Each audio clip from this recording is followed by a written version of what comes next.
Good morning everyone. Good morning. देखो हम लोग जो चैप्टर पढ़ रहे हैं नियंत्रण एवं समन्वय, उसमें आज हम लोग पढ़ेंगे जंतुओं में हार्मोन्स। लेकिन जंतुओं में हार्मोन से पहले थोड़ा सा इसको हम डिटेल से पढ़ने की कोशिश करेंगे, पूरा विस्तार से, समझा कि नहीं। अब ये जो हार्मोन है ना, ये हार्मोन कहाँ से निकलता है? ग्रंथि से। ग्रंथि को इंग्लिश में ग्लैंड्स बोलते हैं। ग्रंथि को इंग्लिश में क्या बोलते हैं? ग्लैंड्स बोलते हैं। तो ये जो ग्रंथि से ही हार्मोन निकलता है और ग्रंथि से ही एंजाइम निकलता है, समझा कि नहीं। तो हम लोग देखेंगे कि जो ग्रंथि होता है, ये ग्रंथि 3 प्रकार के होते हैं।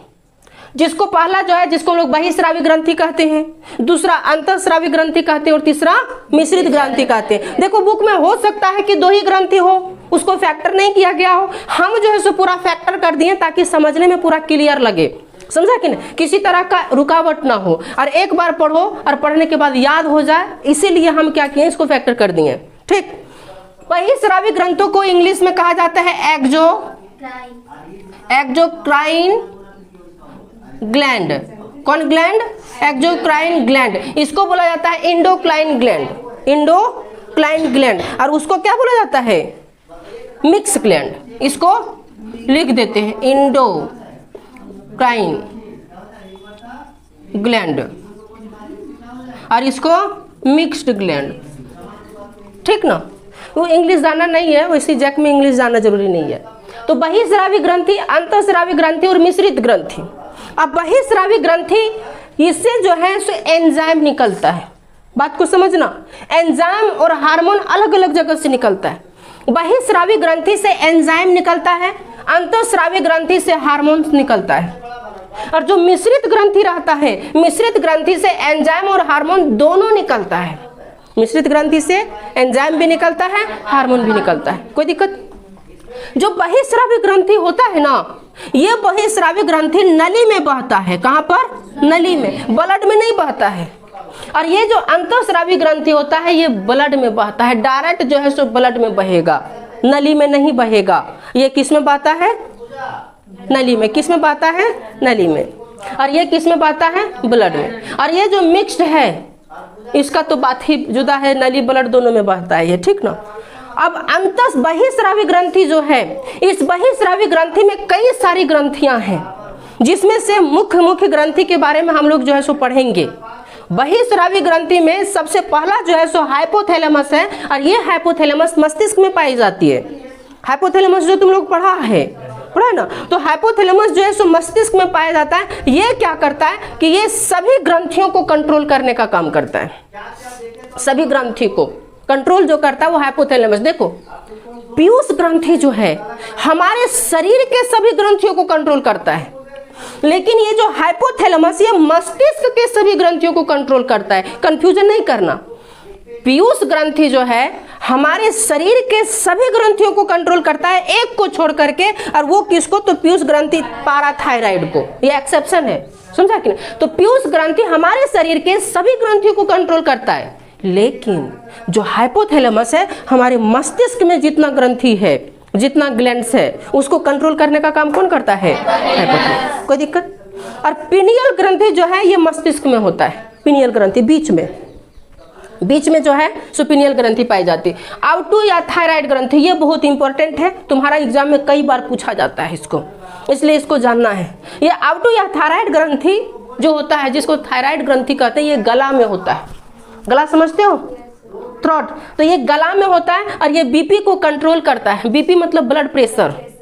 BP means blood pressure. तो कहीं पूछेगा ब्लड प्रेशर को कंट्रोल कौन सा ग्रंथि करता है? थायराइड ग्रंथि करता है। और थायराइड ग्रंथि जो है सो एक हार्मोन का सेक्रेट करता है, और वो जो हार्मोन का सेक्रेट करता है उसको हम लोग कहते हैं क्या चीज? Thyroxine hormone. कौन सा हार्मोन? Thyroxine hormone. समझा कि नहीं। तो ये थायरॉक्सिन हार्मोन जो सेक्रेट करता है ना, तो इस थायरॉक्सिन हार्मोन को सेक्रेट करने के लिए इसे आयोडीन की जरूरत पड़ता है। और आयोडीन की कमी से 3 बीमारी होता है। आयोडीन की कमी से कितना बीमारी होता है? 3 बीमारी। घेंगा, मैक्सोडेमा और क्रिटिनिज्म। 3 बीमारी। अब यदि किसी को घेंगा बीमारी हो गई तो उसका गला फूल जाता है। और ये घेंगा बीमारी जो होता है किसकी कमी से होता है? आयोडीन की कमी से। इसलिए नमक भी खाना चाहिए। यदि नमक कोई नहीं खाता है तो उसमें आयोडीन की कमी हो जाती है। टाटा वाला नमक अच्छा रहता है, समझा कि नहीं, वही वाला नमक खाना चाहिए। क्या महंगा भी रहता है तो अच्छा भी रहता है। अब ऐसा नहीं कि प्रचार कर दिए हम टाटा का क्या तो अच्छा नमक खाना चाहिए ना। तो होता है कोई 10 रुपया 5 रुपये वाला नमक जो है, कुछ लोग जो है सो नमक को देखना खाएगा, बहुत दिन से फेंकल है बाहर में, वो नमक खा रहा है। सरकारी नमक भी बुरा नहीं होता है पगला, वो भी अच्छा ही रहता है, लेकिन उससे अच्छा लगता है कौन सा, टाटा नमक। आयोडीन उसमें प्रचुर मात्रा में पाई जाती है, महंगा भी रहता है। तो आयोडीन की कमी यदि किसी को हो गई तो उसे एक बीमारी हो जाता है जिसको हम लोग कहते हैं घेंघा, मैक्सोडेमा और क्रिटिनिज्म। अब देखना, थोड़ा ध्यान देना, यदि किसी को घेंघा बीमारी हो गई तो उसका गला फूल जाता है। किसी का देखना एकदम गला फूल जाता है इस तरह से। तो यदि फूल जाए तो समझ जाना, हो सकता है कि उसमें कौन सा बीमारी हो गया हो, घेंघा। और घेंघा को एक और नाम से इंग्लिश में इसको ग्वाइटर बोलते हैं। तो कभी कभी इंग्लिश में ग्वाइटर पूछ दिया जाता है, हिंदी में लिखेगा ग्वाइटर। किसकी कमी से हो रहा है, तो किसकी कमी से हो रहा है, आयोडीन की। एक और बीमारी है जिसको मैक्सोडेमा कहते हैं। और यदि मैक्सोडेमा किसी को हो गया तो उसका शरीर मोटा हो जाएगा, मोटापा बढ़ जाएगी। अपने ऊपर कोई नहीं लेना।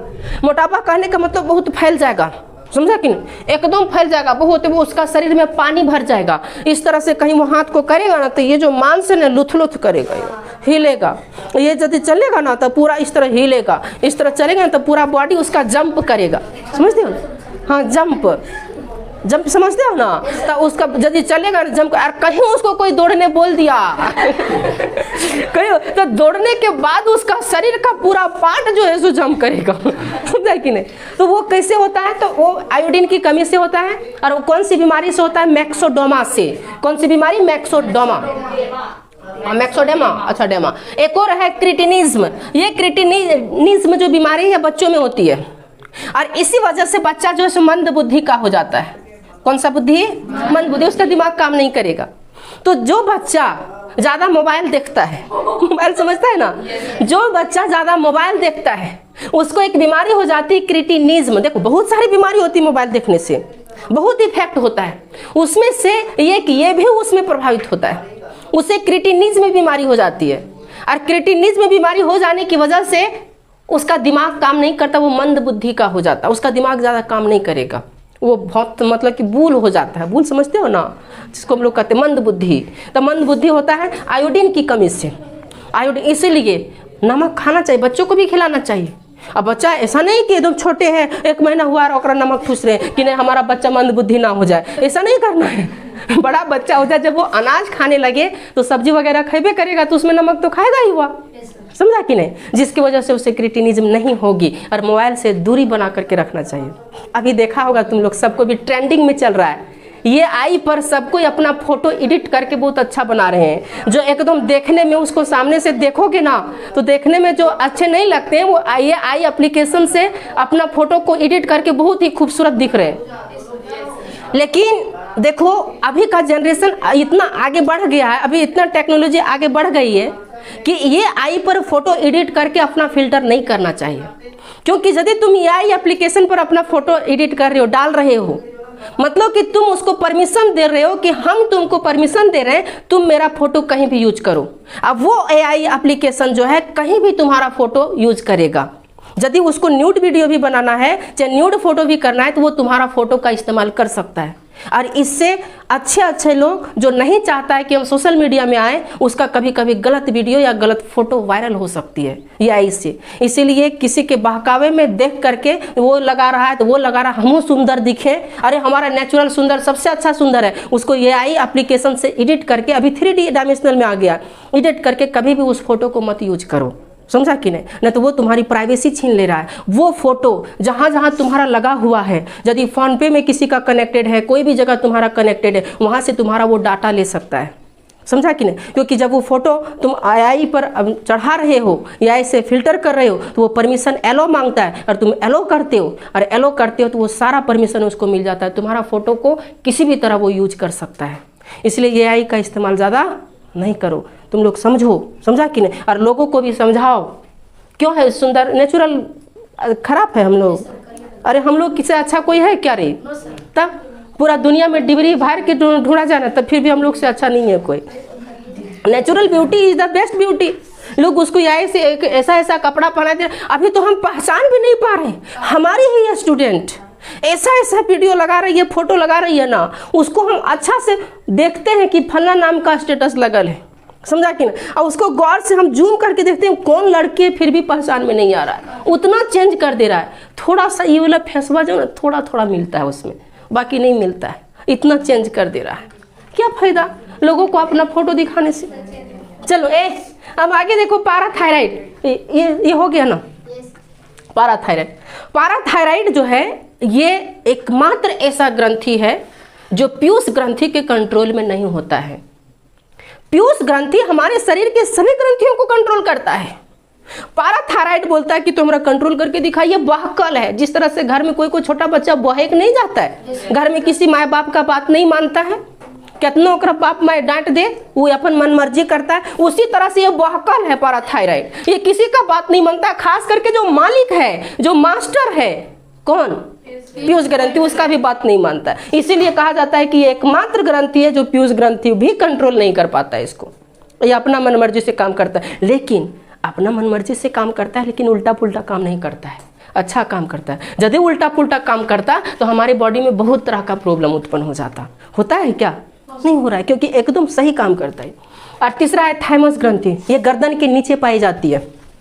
गर्दन जो होता है ना, गर्दन पता है, हाँ, तो गर्दन के नीचे पाई जाती है कौन सी ग्रंथि? थाइमस ग्रंथि। और थाइमस ग्रंथि जो है यहाँ से प्रोटीन और लिम्फोसाइट्स निकलता है। प्रोटीन समझते हो? प्रोटीन समझते हो? ये जो थाइमस ग्रंथि है, इस थाइमस ग्रंथि से प्रोटीन और लिम्फोसाइट, कौन साइट, ये हल्ला नहीं करो, प्रोटीन और लिम्फोसाइट निकलता है। अब वो कब निकलेगा? बच्चों में। इसीलिए बच्चे को देखना जल्दी भूख नहीं लगता है, वो सब जल्दी से खाएगा नहीं। ये इतने सन खा लेगा ना, वो सबका पेट भर जाएगा, हाँ, एकदम पूरा दिन भर चल जाएगा, जल्दी से खाता नहीं। क्यों? क्योंकि उसका शरीर जो है, शरीर में थाइमस ग्रंथि ऑलरेडी प्रोटीन बना रहा है, जिसकी वजह से बच्चे को प्रोटीन मिल जा रहा है। लिम्फोसाइट्स बड़ों में, छोटों में लिम्फोसाइट्स बना रही है, हम लोग बीमारियों से सेफ रहते हैं। ये गला के नीचे पाया जाता है और यहाँ से लिम्फोसाइट्स और प्रोटीन निकलता है। कोई दिक्कत? अब देखो हम लोग थोड़ा सा पीयूष ग्रंथि के बारे में जान लेते हैं। अब हेडिंग देना पीयूष ग्रंथि, क्योंकि पूरा बोर्ड भर गया था, इसलिए पीयूष ग्रंथि को हमको अलग से पढ़ना पड़ेगा। और ग्रंथि है, ठीक ना? चलो इतना लिख लो। अरे देखो, अब है पीयूष ग्रंथि। पीयूष ग्रंथि को मास्टर ग्रंथि भी वो बोला जाता है। और ये पीयूष ग्रंथि जो है मस्तिष्क में होता है। सरसों के दाना इतना बड़ा, उससे थोड़ा सा बड़ा होगा। सरसों के दाना देखा है, लेकिन देखो छोटा है तो क्या हुआ, धमाका, छोटा पैकेट बड़ा धमाका है ना। तो वही है पीयूष ग्रंथि का, छोटा पैकेट बड़ा धमाका है, एकदम इतने बड़ के है ये, लेकिन पूरे शरीर के ग्रंथि को कंट्रोल करता है। पूरे शरीर के ग्रंथि को क्या करता है? कंट्रोल करता है। अब देखो पीयूष ग्रंथि से कुछ हार्मोन्स निकलते हैं। इसका वजन देखो 0.6 ग्राम है। आप सोच सकते हो 0.6 ग्राम। मछली अंडा हम नहीं देखे हैं। तो पीयूष ग्रंथि से कई तरह के हार्मोन्स निकलते हैं, जिसमें TSH, STH, LTH, ऑक्सीटोसिन और वेसोप्रेसिन मुख्य है, ठीक ना। अब TSH का फुल फॉर्म है thyroid stimulus hormone. Thyroid stimulus hormone. अब देखो ये क्या करता है, ये हार्मोन जो है थायरॉक्सिन बनाने के लिए थायराइड को प्रेरित करता है। जो थायराइड हार्मोन होता है ना, थायराइड ग्रंथि, उस थायराइड ग्रंथि को थुरता है। ये थुरना मतलब समझ रहा है ना, हाँ, उसको बोलता है कि तू बनाओ, क्या चीज बनाओ? Thyroxine hormone. और थायरॉक्सिन हार्मोन बनाने के लिए उसको मजबूर करता है। यदि वो कहीं चुपचाप आराम भी करने लगा, ये जाकर के लतियाने लगता है कि तू पहले बनाओ, समझा कि नहीं बनाएगा कम हो जाएगा तो बहुत तरह की बीमारी हो जाएगी। तो उसको जो है सो प्रेरित करता है किसको बनाने के लिए? थायरॉक्सिन हार्मोन को।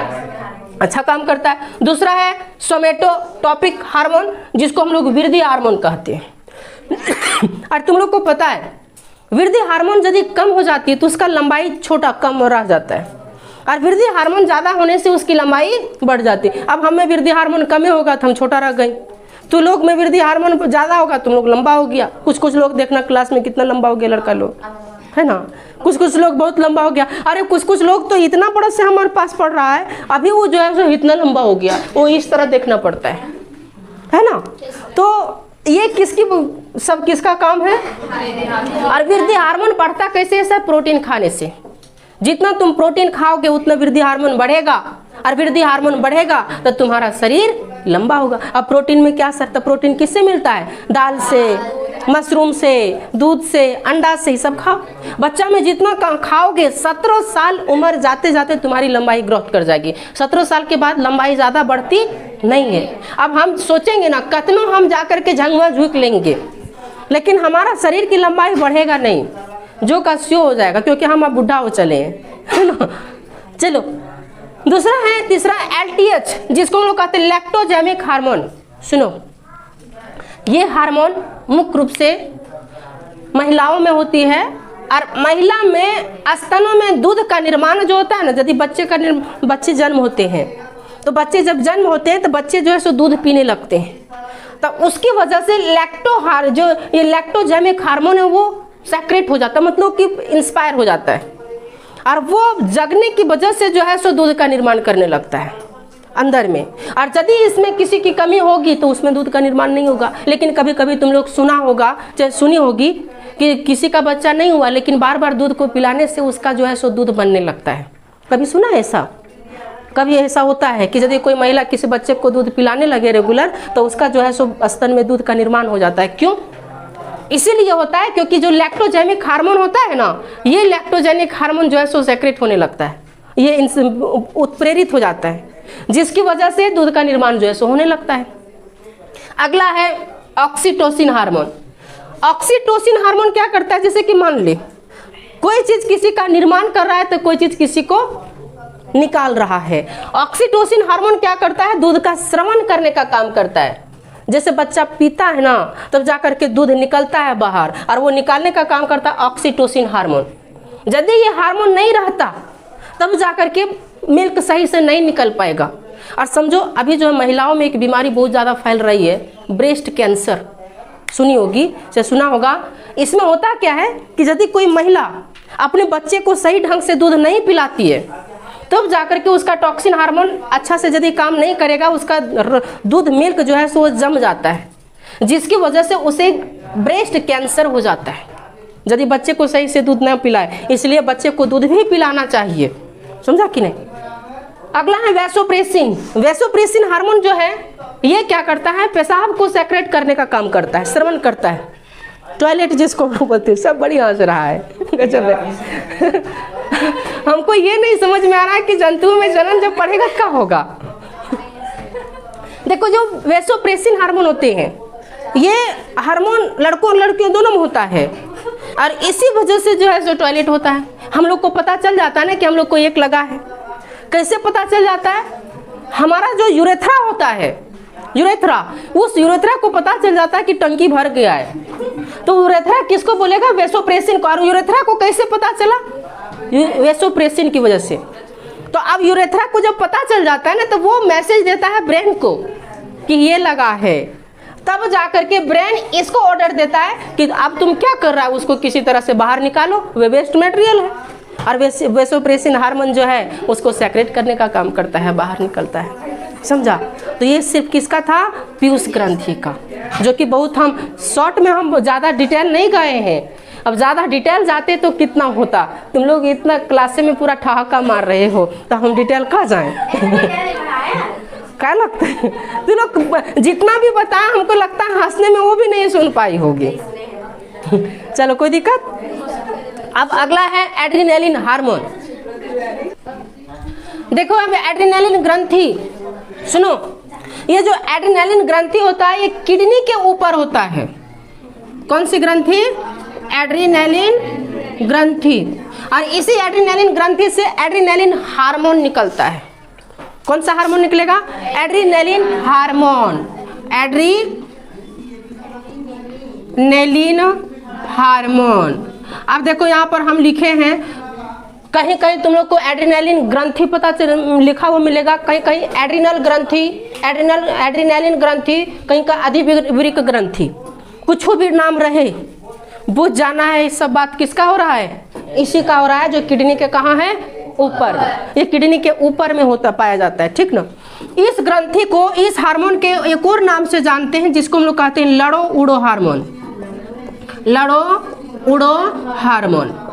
देखो इसको 3F से भी डिनोट किया जाता है, 3F। फाइट, F में एक F मतलब फाइट, दूसरा F मतलब फियर, और तीसरा फ्लाइट या फ्लाइट नहीं, फ्लाई। देखो फाइट, फियर और फ्लाई, इसको जो है सो 3F से भी जाना जाता है। क्यों सर, समझना। ये जो हार्मोन होते हैं एड्रेनलिन हार्मोन, ये हार्मोन हमारे शरीर को अचानक एनर्जी देने का काम करता है। सपोज डैट, मान ले कोई लड़का चाहे लड़की जा रही है और 4-5 कुत्ता उसको घेर लिया। अब 4-5 कुत्ता उसको घेर लिया और उससे बचना है। मान ले कोई जा रहा है पूरा मरुआल हो गया, एकदम मुरझायल है, वो मुरझायल समझ रहा है ना, वो कटी शरीर में ताकत नहीं है, लग रहा है धुना के गिर जाएगा। लेकिन वहां यदि 4-5 को कुत्ता घेर लिया तो उसके शरीर में तुरंत एनर्जी आ जाता है और तुरंत दौड़ने में देखना कितना फास्ट वो दौड़ता है।